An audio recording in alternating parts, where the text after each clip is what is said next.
for those that follow me, or maybe you might not seen like my dad recently passed away.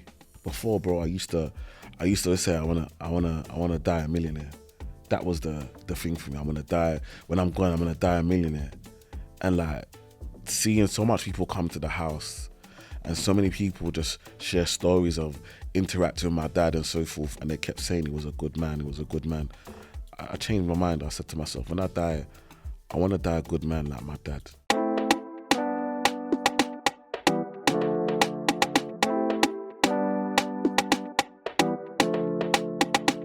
Yo, people, welcome to the Bread and Butter podcast. We're back with myself, Tayo. And myself, E-Man. And yeah, man, we're here today, man. Back in the studio. Come on. So just us two. It's been needed, bro. It's been needed. A lot's been happening. A lot's been happening, man. A lot's been happening. What have you been up to?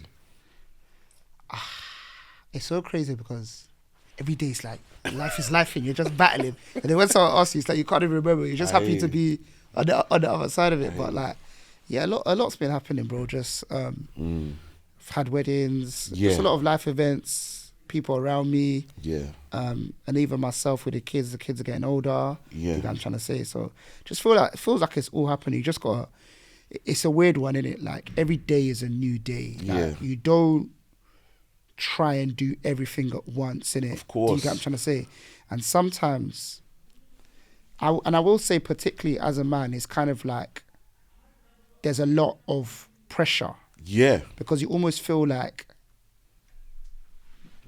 you've got, and I will speak about our wives in a second, innit? Yeah. But your wives are definitely there to help you. But just generally speaking with a man, it's like the buck stops at you. Yeah. And I think that in particular, that's why for me, it's so important to lean on God, innit? Yeah. I'm trying to say, so you have someone to speak to. But back to what I was saying, yeah, bro, it just feels like sometimes that every single day you pick up your tools and you go to war, innit? Like literally. Oh, trust me, bro, man. Yeah. What about you?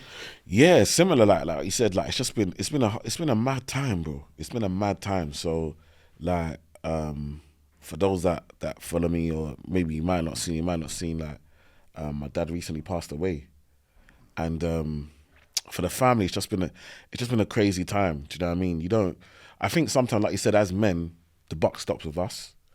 So it's so standard what we do. And then like my dad passed away unexpectedly, do you know what I mean, through cancer, you know, and number one, you know, you feel like, wow, he should have checked himself. Like health check. We should all have you think about it, we do an MOT on our car. Yeah.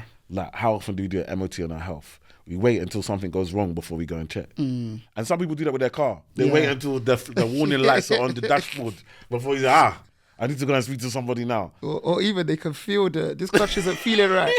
But they wait until one day the clutch is gone. Do you get what I'm trying to say? So. And so it's like one of them things where you wait and wait and wait. And so it's like, I know my dad was probably feeling pain from long, just swallowing paracetamol, because the buck stops with him. And he feels like, I've got to do this for my family, I've got to do that. And, you know, I'm not saying if he would have done it, like he wouldn't have gone, but he might not have gone as soon. Do you know what I mean? Or we might have had some time to prepare, or there might have been things that we could have done. And so basically, you know, he literally we go to Jeremy's wedding. We had Jeremy's wedding. My boy Jeremy, big up Jeremy. Wedding was nice. Went to Jeremy's wedding. That's my little bro. Went to his wedding. Come back. The Monday was bank holiday. Then he's gone A&E. It's crazy because I saw him at Jeremy's wedding. We spoke at length, and come on, I would have been none the wiser. Come on. All. I saw him at Jeremy's wedding. Obviously, I drove them down to Jeremy's wedding. So I went to the house to pick him up, and I was like, he's lost so much weight. I'm just like, what's happening? Like, because I know they said he wasn't. Do you understand? But they were just playing like it was a small thing. So now they've done tests. Obviously, they've done tests before this wedding. Before the wedding, he's gone to doctors. They've done tests. All the tests come back clean. Okay, cool. Go to Jeremy's wedding. Comes back. The pain is too much. Goes to hospital. And they're like, oh, it's cancer. You got 12 weeks to live. It's mental. You see, one thing I'll tell you about this life here, when I talk about mindset, I personally feel like once they told him that he's gonna die, he just accepted it. I feel like, you know what's mad? If he never went to that hospital, I feel like he might even still be here today, because he was just taking medicine. But the second they told him, listen, you're gonna die, it's like the process started. They say that a lot, innit? They say that a lot, and I think the mind is so powerful that. So powerful. Yeah. But it's crazy how they can say that they didn't find nothing, and then all of a sudden it's 12 weeks. Because, and this is why, one of the things, one of my friends, she had breast cancer, and again she went to her doctors. The thing is, if you've really got something wrong with you, you don't go to doctors. You go to A&E. She told me that. She's like, now that she had breast cancer, she had the surgery. Now, when anything's wrong with her, she just goes to A&E, and she'll just sit there and wait, because he went to the doctors. They did the tests. They're testing for a particular type of cancer, the 3 main types of cancer. But if you haven't got one of those, the test is going to come back that you're fine. So my dad had stomach cancer, which is a very aggressive cancer. And the problem with stomach cancer is that stomach cancer then, it can lead to other parts of your other organs. And unfortunately for him, his one went to his liver. And your liver, when you take medicine, your liver is what processes it. So imagine the doctor trying to give you medicine, but the cancer's in the medicine is not working. Yeah. So how do we stop this from? That's what they tell you. They don't even do chemo. They wouldn't even treat him. They wouldn't do chemo. They wouldn't do nothing. They said, you're just going to die. They said 12 weeks. He was gone in 3. And it's just like, when you think about the man of the house, you don't really appreciate everything the man of the house does until there's no man in the house. Yeah. All of a sudden, those first 2 weeks, I was having to come round more, because it's my mum, my dad, and my 2 sisters. So now it's just 3 women in the house. Yeah. They don't feel as safe anymore because there's not a man at home. My dad helps with the shopping and the heavy lifting. If you've got packages that are being delivered, he's there to carry them and pick them. If you've got stuff that the gate broke, these guys ain't got a clue how to fix the gate. I had to now start, me and Mims is going down to go and fix the gate, because Mims is more better DIY than me. Do you know what I mean? One of the shelves broke and people are coming to the house. So my mum was like, oh, we need to fix it. Mims had to go and get the drills, and it's just that my dad would have taken care of all of this. Then even like the bills in the house, and my dad took care of everything.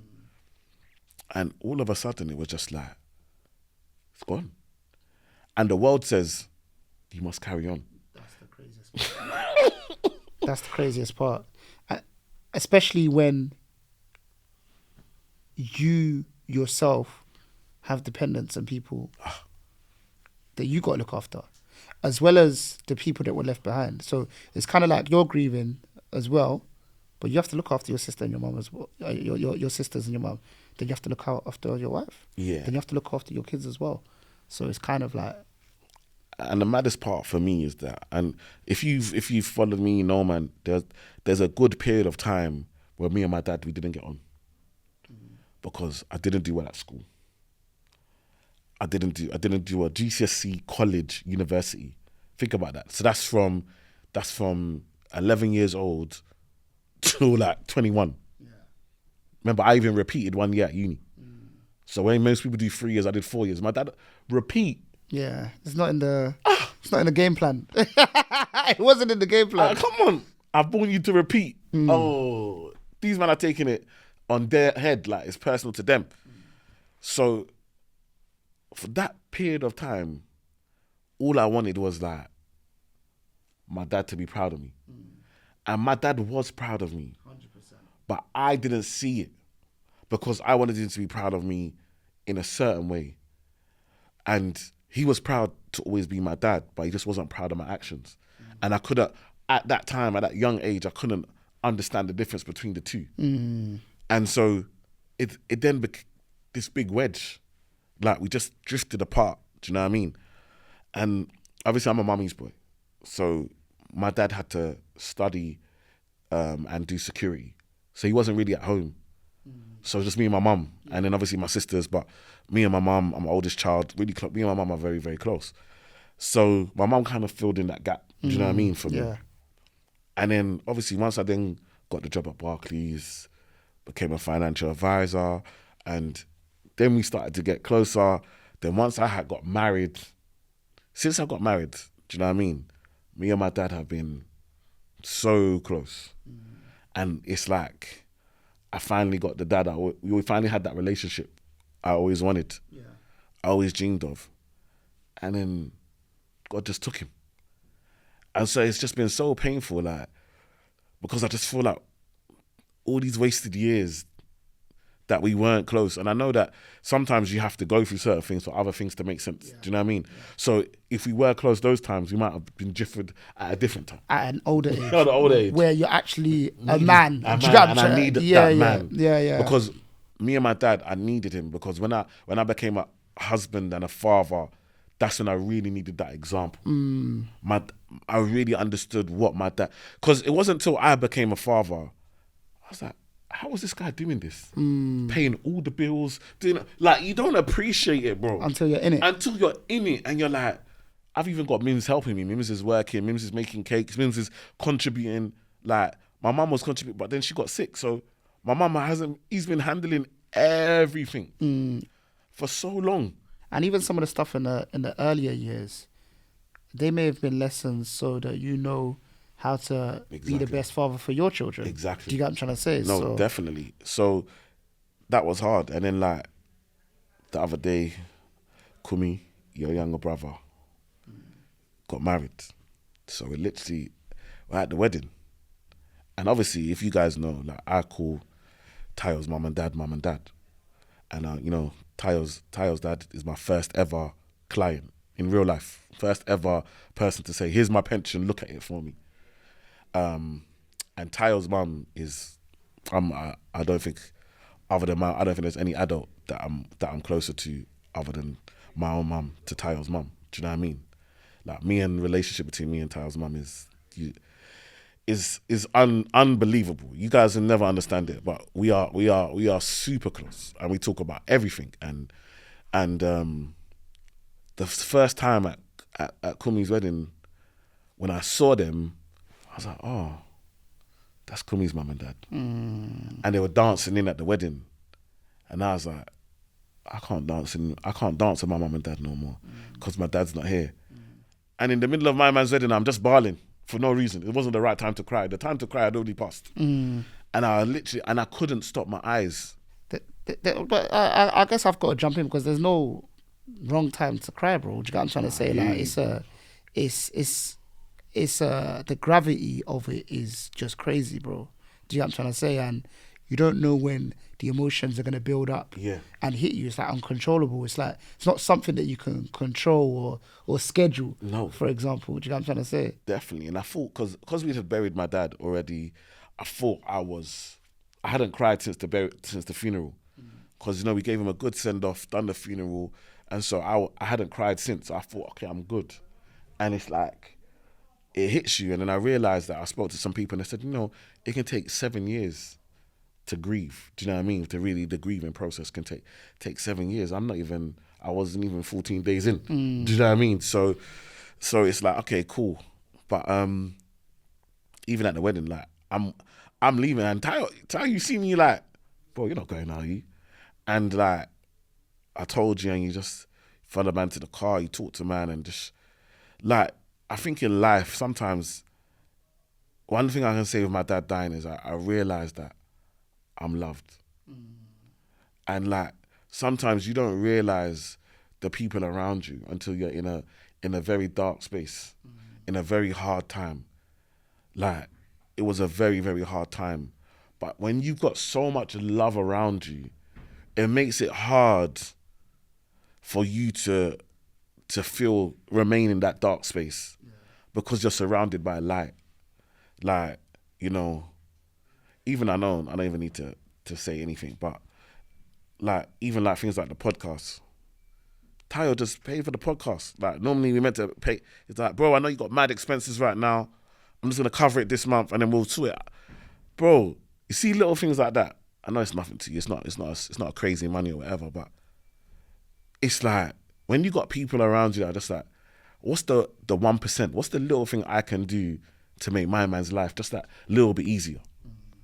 bro, trust me, that at that time I was crying for everything anyway, but bro, it brought tears to my eyes because I wasn't even thinking about it, but it was like, Yeah. you just took something off my plate that Yeah. I didn't have to worry about for that moment. Do you know what I mean? And it's like when you're going through this stuff, like the love is having people that love you is so important. So important. But if you see how much man turned up to the house, I was gonna say that, like, I could feel the love in the room, the love in the air, and I think that I don't know what it is, but it's something about how we grew up as well. Like, so for example, on the day of the funeral, for me as someone who's attending, like, and bear in mind it's in the middle of the day, I saw so many people I haven't seen together in ages, and it's so amazing how everyone can flock in and support our brother. Yeah. Do you get what I'm trying to say? Yeah. And then even with the adults, and there's something about this as well. The adults were very much so like, you guys have done so well to support your brother. But I think the even greater thing is that when they say us, it's kind of like, the thing that's even greater, that it's so good that the adults can support us and say that. Yeah. But the greater thing is kind of like, we're like what else? Like, Yeah. why, I don't get it. Like, do you get what I'm trying to say? no, Like, Pastor was shocked. Like when he looked in the audience and saw so much young people at the funeral, he had to mention on the mic, like, wow, there's so much young people here. but I think it speaks to your impact as well. Yeah, Do you yeah, get what I'm yeah. trying to say? Like, a lot of the things that, if you've been listening to this pod for a long time, a lot of the things that we talk about is that kind of like, you kind of paved the way for the young people. You always had time for the young people, and that was shown in the love on the day. And I have to say, bro, at the church, bro, you spoke so well, bro. Like, that came from the heart, and it was emotional, bro. I have to say, man. Bro, even when I had to write that down, I shared this one little part of it where I said, like, and it's so true. Before, bro, I used to say I wanna die a millionaire. That was the thing for me. I'm gonna die when I'm gone. I'm gonna die a millionaire. And like, seeing so much people come to the house, and so many people just share stories of interacting with my dad and so forth, and they kept saying he was a good man. He was a good man. I changed my mind. I said to myself, when I die, I want to die a good man like my dad. I want to die knowing that people only had good things to say. Not many people can die and you go and people just come and say good things about you. Bro, you know what's mad? What we did the funeral. We had over 300 people at the funeral. We bought the drinks from the house that people had gave to us at the house. We took those drinks to the hall. Bro, we still took half the drinks back. That, if that can make you understand, everyone had 2-3 drinks at the party, and there was still enough to take back, because that's how much drinks people brought to the house. We had hundreds of people have come to the house. We had people come trek from all over the country. Like, no, you know what? Your dad was so good. I've got to. Even his work colleagues that at his last job, it was they saw my social media post, and then she DM'd me. I didn't even know she followed me. She said, I follow you. Your dad always used to talk about you in the office. And so I started following you from there. I'm so sad to hear, because my dad only retired a year, and we'll get into that afterwards, but he only retired last year. So he had only started working with them a year. And so she's like, when I saw the post, like, they turned up with, like, I think I posted maybe a week before, or a few days before the funeral, and they turned up. And it's like, to me, it really made me understand wealth and what wealth really is, because I think we put so much more on the physical assets of wealth. But legacy, even like, I was speaking to Hendy, and he was just like, whenever I see your dad, I could always tell that he took pride in us, because he knew that we were where we're at because of your influence. And it's those small things that make you feel like, rah, like, my dad was really proud of, man. Not just because I was on TV and that, but because he could see that I was using my life for good, and those are the things that were really important to him. Yeah, absolutely. And it's so interesting that Hen said that, because that's how we feel. Like, we all know him, Elder Asuquo. That's our Elder Asuquo. Do you get what I'm trying to say? And I think that it's a testament to you, or both of you, do you know what I'm trying to say, the men of the Asuquo household, Yeah. whereby you've had an impact on so many people, and that's what he's proud of. Do you get what I'm trying to say? Yeah. As well as all the other things, because they count as well. But it's super important for that he's proud of that as well, and he knows it. And I think it's important to state that these things are known without saying. There's no Yeah. poster that says that, Eman on the 6th of March 2011 helped Exactly. Jordan, blah, blah, blah, Yeah, blah, yeah. blah. Or, do you get what I'm trying to say? But, like, when you do stuff, there's legacy. It's even funny. I was talking, and it's just that willingness to help that you've always had, Yeah. especially to bust people through. Me and my older brother Chops were just speaking about one of our friends. I don't even know if you remember, who you kind of like gave him some advice on like getting into finance and so on and so forth. And he didn't have much experience in banking, but now I think he must be hitting like 7 years at JP Morgan. Do you know what I'm trying to say? Yeah, it's crazy. And it's kind of like, it wouldn't have been possible prior to that. Do you know what I'm trying to say? And Yeah. that's legacy, because we didn't aim to bring up your name. Do you know what I'm trying to say? Yeah. Because I even forgot. I was like, how did he manage that? And he was like, yeah, he sat down with Eman and done a few bits and pieces, and that's how he padded it. And I was Yeah. just like, this is crazy. Like, No, definitely. And you know what? It's mad that you say that. It's just like when you think about the impact and so forth, and it's like when I think about all this, Priscilla. Sorry guys, it just gets me emotional. Like Priscilla, she sang at the funeral, and she said, the way you describe your dad is the way I describe you to other people. And I never really deeped it but my dad would always go out of his way to help people, always go, even if it was uncomfortable for him. Do you know what I mean? And so the way we spoke about my dad at his funeral, she was like, that's how I speak about you. You know, how much times, you know, them not used to live in Streatham, them times I live in the East. But I always drop them home. yeah. Which means I'm driving away from your my crib, from my home. So it's going to take me longer to get home from wherever we're at, but I'll drop them and then go and do that for loads of people. And I never really thought that I get this from this is something that I've seen in my dad and I've taken and so forth. And, you know, it can be difficult because, again, especially with your faith, like, you know, when my dad went, you know, sometimes you want to question God and question your faith. And like, my dad was always a big part of me going to church. He didn't play with church. Yeah, He at made all. sure we was at church every Sunday. We go to Cell Church on Friday. Remember, Cell Church is in Peckham. We live in East. So we'd have to be going through that. Rather, I've done every time we go to church, we're living in East London. Our church is in Southeast. Do you know what I mean? But every Friday we'll be in Peckham Cell Church. Every Sunday we're in church. Then they do half night of prayer we're there, and he will make sure on Sundays we'll do both service. So the first service, then second service, because he will count the money for both of them. Yeah. Like, it's such a big part of it, and it's so, you know, that even like now I hear certain gospel songs, I'll just start to remember my dad, like that's it. And it's like I realized that though he's gone physically, he's put so much into me as a person that I still hear his voice. Yeah. There are still decisions that I make now, and I can hear that my dad would say do this, or he would say this is right or that's wrong.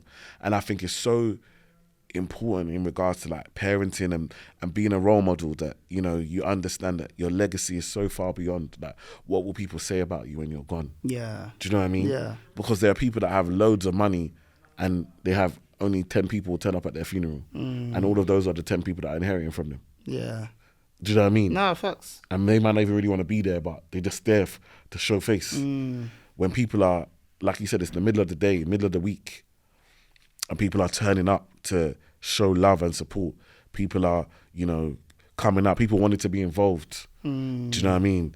Wanted to support, wanted to help, the donations, the signing of the book. If you see the stories people wrote in the book to remember my dad, it's just like he lived a good life. Yeah. And so as much as we're sad that he's gone, it made me even more proud of the man that he was, and the legacy that he's left, that we're now here to carry on. Absolutely. And I have to say, like, even to the very end, because obviously my parents was speaking to him as well, he just always had that joy and that peace. Do you know what I'm trying to say?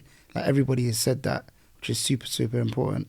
It just means that his legacy lives on, man. Yeah, man, and like even to your parents, man, they've been a big help to me, you know, like even your dad looked me in the eye and he's just like, hey man, I'm your dad. If you need anything, call me. If you have anything you want to talk about, call me. Like, I'm here for you. And I was like, of course, Dad. He's like, no, Iman, this is not of course. I mean it. I'm here. I've been your dad for all this time. Don't feel like you need to hide away or you need to, like, I've got you. And it's like, as much as like we're young and we feel like, okay, we're older now, there's something about just having older people in your life that, like, I feel like it's like now I look at a 20, 21, 22-year-old and I remember at 21, 22, I thought I was so mature. And like, I'm like, yo, baby. Yeah. It's like I see Kia now, I was with Kia yesterday and she's 25 and I'm like, yo, baby. Like, and she won't get it because I get it. You're making money, you're doing your thing, you can provide for yourself, you got your own house, you got your own car. Are you the oldest you've ever been?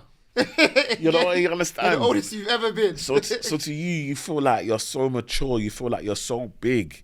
Like, and like, so when I see her, like you're a baby, like you don't get it, like, because there's so much more in life to come. Do you know what I mean? Like that you've gone through. So like she was going to a concert and she decided to go to the one in Manchester. And I'm like, yeah, you're a baby, of course. Because like you're in London, you can By do choice. this by choice to have a good time. And of course you're gonna have a good time, you're gonna drink, and she's driving 5 hours. I said, you know what train is? It's 2 hours, 2 and a bit hours by train. You wouldn't drive 5 hours. You're young, you're a baby. Do you understand? Because the time management man has to do with the responsibilities man has on his head, of course. But in that moment, when I was speaking to your dad, like, I understand there's a difference. I could be a child again. Do you know what I mean? He's not talking to me as E-Man, the guy on TV. He's talking to me like, you're my son. Do you understand? Like, and I get it.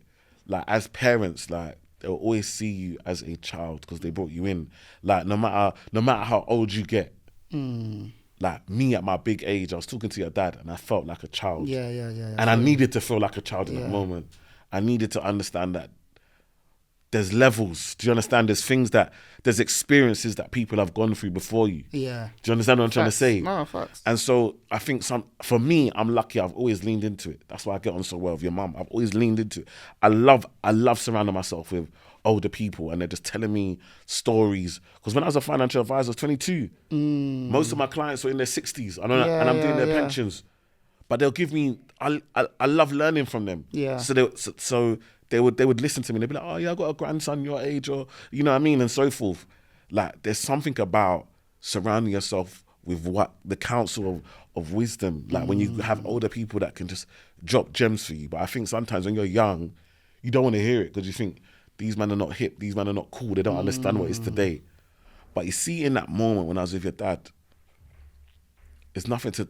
It's not about being cool. It's just about being real. Yeah. And there's something about lived experience. Facts. And he just gave me that peace of mind. Like, okay, you know what? I'm not alone. I still got a dad. Do you understand? Yeah, I feel you. And it's so important because he even talks to my dad and respects my dad and da-da-da-da-da-da. And he just like, I'm here now. I've always been a dad to you.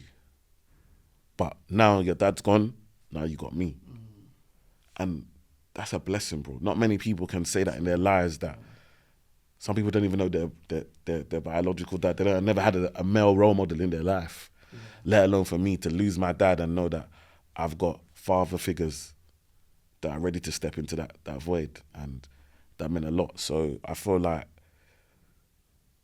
if any person's out there, if you haven't got a good relationship with your dad or your mum, try and make peace while they're here. Because when they're gone, bro. See, there's a point when I visit my dad in hospital, there's a point where and I spoke to a lot of people. There's a point where he can't talk anymore. So he can open his eyes, can look at you, can make some noise, but he can't speak. And it's so painful to see someone that was so strong, someone that used to pick you up, and now they're at their point just before they go, where they can't speak, can't do anything. They're just laying there, waiting for God to take them. And it's like, it's too late then. So if you got a parent, you got someone in your life that you love, like, and you can bridge that gap, man, bridge it and make peace and enjoy now. And that's where it was going to come to afterwards, is that with my dad, he always felt like, okay, I'm going to save for my retirement, and then once I get to retirement, I'll enjoy. And he got 1 year of retirement and he was gone. So it's always about having the balance along the way. Yeah. And that's how we talk about things like, okay, if you don't enjoy where you're living, live somewhere where you work, where you can enjoy and have that work-life balance. Because yes, we need to save, yes, we need to invest, yes, we need to do this stuff. But we also need to enjoy it. Because at the end of the day, my body at 40 can't do what it could do at 20. Yeah. Do you understand? So I can't say I'm going to wait till, because you don't know what, and your body at 60, your body at 80, is not going to be the same. So you need to try and find a balance to enjoy this life while you're living it. While you're working towards do you understand? And that was the big thing for me that I really took away, and I wanted to make sure I share, is that, like, but remember, he can only do, I always tell my dad, you only do what you're taught, right? So he was taught, go to work, get a job. He's an accountant. Save. Have all your, do you know what I mean? When we were going through the documents, you had insurance for everything. Insurance for the sky satellite, insurance for this. You had insurances, all of that. But it was just so hard to see this man's life in a bag full of documents and all of this type of stuff. But it was really important for me to share with everyone that, you know what, yes, plan for the future, yes, save, yes, invest, but also try and build in how you're going to enjoy your life while you have the health to do so, because tomorrow's not guaranteed to anyone. It's not promised. Like he when he went to Jeremy's wedding, he didn't know that was going to be the last engagement, the last thing that he was going to be at, and see his peers standing. Do you know what I mean? Yeah. So it's really important. Yeah. Thank you for sharing, bro. No. Like, it's very transparent and vulnerable, and I think that it's super important for the people to hear it, because we don't know whose life you've touched once again by listening to this and being open to sharing. So yeah, I just want to thank you for that, because you don't have to do it. Do you know what I'm trying to say? No, I appreciate it, my bro. I feel like it's important, because for me also, just to know that I'm just hailing up the big man, hailing up my dad, you know, Elder Joseph Asuquo. He done his thing, you know, while he was here, and, you know, I wouldn't be the man I am today without him. But also just hoping that we can heal some homes and mend some relationships. Absolutely. You know, especially with sons and their fathers, you know, there can be that conflict and so forth. So hopefully it makes some men or some sons will go back and talk to their father and just say, you know what, actually, let's make peace. Let's enjoy this time. Let's enjoy this life that we have together, because it's short. It's short, man. But yeah, I'm with you, bro. Ultimately, it's a celebration of life. Yeah. To the man that he was. Yeah. The lives that he touched. So, yeah, man. In loving memory of Elder Joseph Asuquo. Yeah, man. Big up, man. Appreciate it. We'll see you in the next one, guys. Peace.